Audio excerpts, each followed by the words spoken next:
Hello दोस्तों, मैं doctor pharmacist C N गजबी। आज बात करेंगे सभी प्रकार के जो टेस्ट होते हैं, जनरल जो टेस्ट होते हैं, बॉडी के जो टेस्ट होते हैं उसके बारे में आज बात करेंगे। तो इसमें बात करेंगे जनरली पेशेंट में किस किस प्रकार के टेस्ट कराए जाते हैं। तो इसमें सबसे पहले होता है, इसमें पहला होता है सीटी स्कैन, दूसरा होता है एमआरआई होता है, नेक्स्ट है चेस्ट एक्सरे होता है, नेक्स्ट होता है ईसीजी जिसे हम इलेक्ट्रोकार्डियोग्राम के नाम से जानते हैं।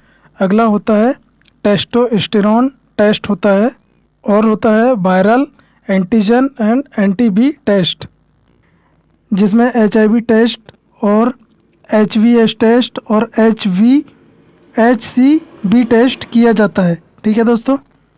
उसके बाद आता है यूरिन टेस्ट। नेक्स्ट आता है केएफटी या आरएफटी टेस्ट जिसे किडनी या रीनल फंक्शन टेस्ट कहा जाता है। ठीक है दोस्तों। उसके बाद आता है ब्लड शुगर टेस्ट जिसे HbA1c टेस्ट कहा जाता है। अगला आता है दोस्तों TFT जिसे थायराइड फंक्शन टेस्ट कहा जाता है।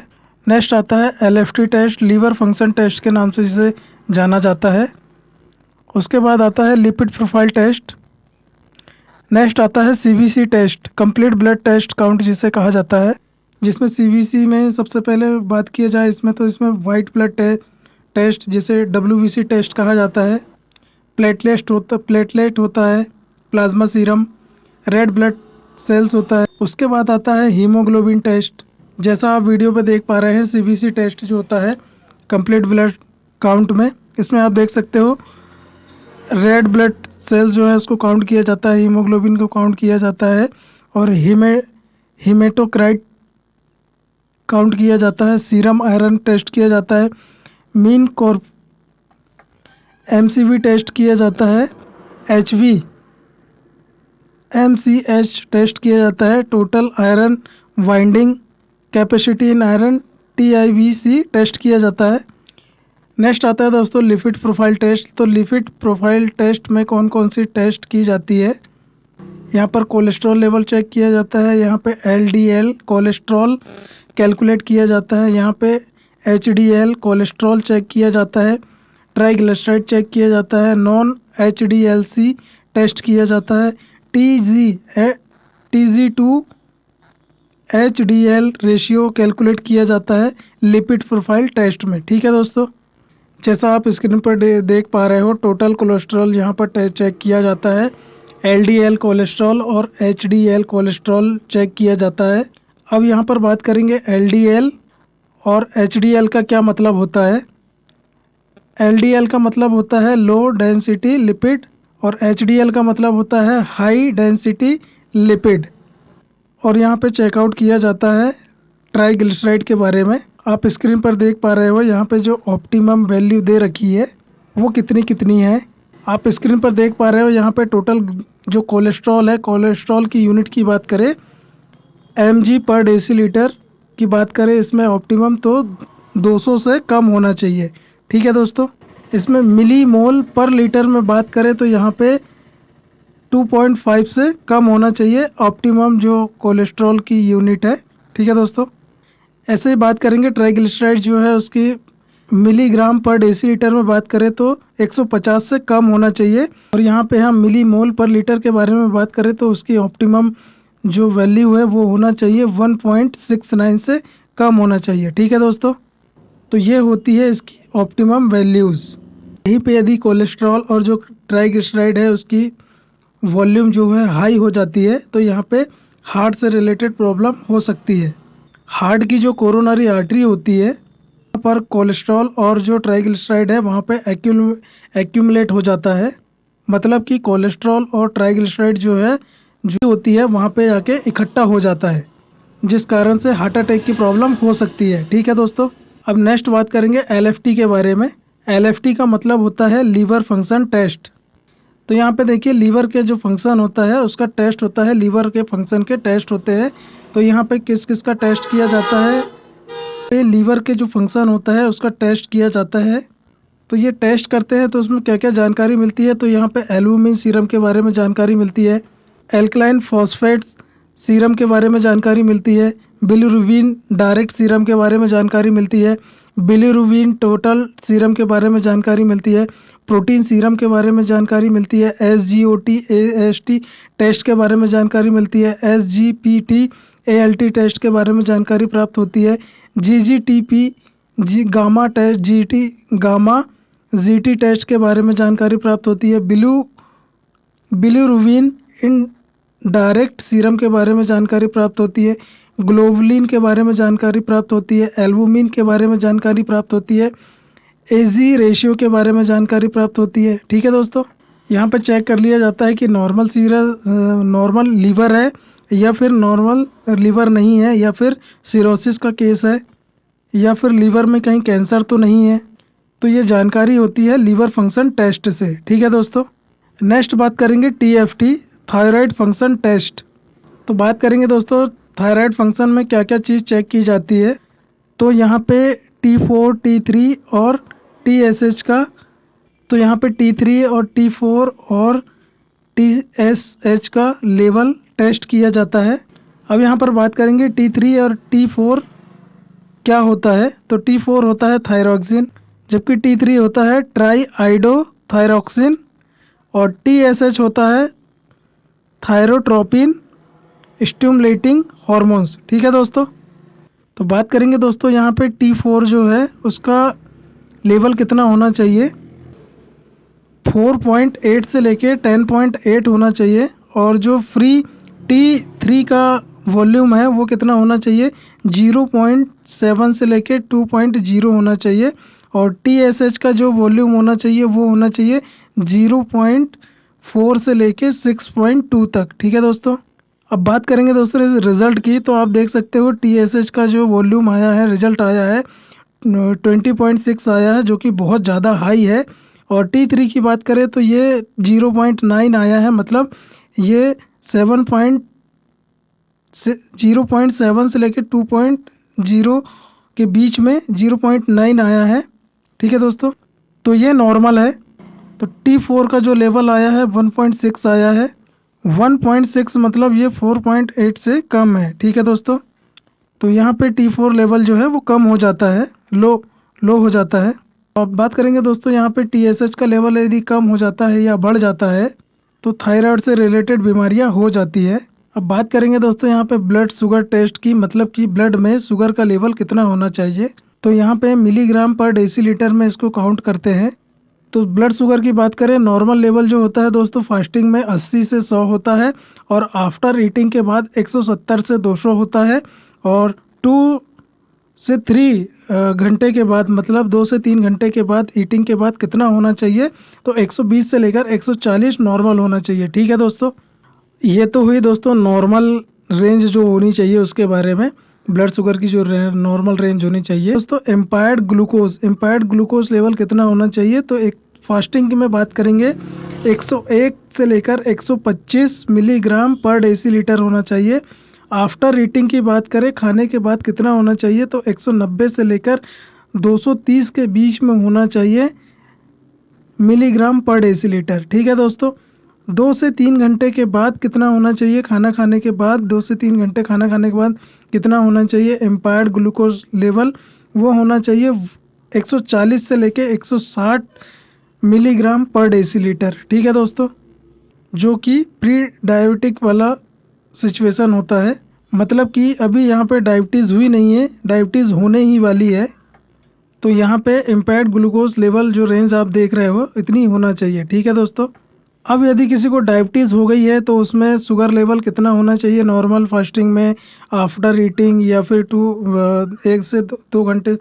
2 से 3 घंटे के बाद कितना होना चाहिए। तो डायबिटीज़ की बात करें, यदि डायबिटीज़ हो गई है तो 126 प्लस रहता है फास्टिंग में, और आफ्टर ईटिंग की बात करें खाना खाने के बाद तो 220 से लेकर 300 के बीच में होना चाहिए। ठीक है दोस्तों शुगर लेवल, और 2 से 3 घंटे के बाद जो ईटिंग के बाद का होता है उसमें होना चाहिए 200 प्लस होना चाहिए। ठीक है दोस्तों, यदि 120 प्लस फास्टिंग में और आफ्टर ईटिंग 220 से 300 के बीच में है, या फिर खाने के 2 से 3 घंटे के बाद यदि 200 प्लस है तो उन्हें डायबिटीज़ हो गई है। ठीक है दोस्तों, मतलब कि उनको डायबिटीज़ हो गई है, उन्हें अब डायबिटीज़ में कंट्रोल करना पड़ेगा, डायबिटीज़ का ट्रीटमेंट कराना पड़ेगा। ठीक है दोस्तों, डायबिटीज़ का मतलब है कि ब्लड में शुगर का लेवल है वो हाई हो गया है। अब बात करेंगे दोस्तों KFT या RFT kidney renal function test. KFT का मतलब होता है किडनी फंक्शन टेस्ट और RFT का मतलब होता है रीनल फंक्शन टेस्ट। कभी हम किडनी को रीनल भी बोल देते हैं, ठीक है दोस्तों। तो दोस्तों किडनी जो फंक्शन टेस्ट होता है उसमें क्या क्या चेक किया जाता है, तो उसमें ब्लड यूरिया चेक किया जाता है, क्रेटिनिन चेक किया जाता है, यूरिक एसिड टेस्ट किया जाता है, कैल्शियम लेवल चेक किया जाता है, फास्फोरस चेक किया जाता है, सोडियम पोटेशियम चेक किया जाता है, ठीक है दोस्तों। जैसा आप स्क्रीन पर देख पा रहे हो इसमें इसकी नॉर्मल वैल्यू होती है। तो यहाँ पे बात करेंगे दोस्तों ब्लड यूरिया आप देख सकते हो फाइंडिंग इसमें 15.4 है। इसके बाद आप देख सकते हो नॉर्मल वैल्यू इसकी 18.8 से लेके 55.4 है, ठीक है दोस्तों। तो नॉर्मल वैल्यू इतनी है, फाइंडिंग वैल्यू इतनी आई है, ठीक है दोस्तों। अब नेक्स्ट आता है दोस्तों यूरिन टेस्ट। तो यूरिन टेस्ट जो होता है तो यूरिन में क्या क्या चेकआउट किया जाता है, तो इसमें glucose level, bilirubin, ketone, specific gravity, blood pH, proteins. Urine का टेस्ट करके पता लगाया जा सकता है कि पेशेंट को किस प्रकार की बीमारी है, किस प्रकार से पेशेंट अफेक्टेड है, ठीक है दोस्तों। तो इसमें फाइंड आउट किया जाता है यूरिन टेस्ट से।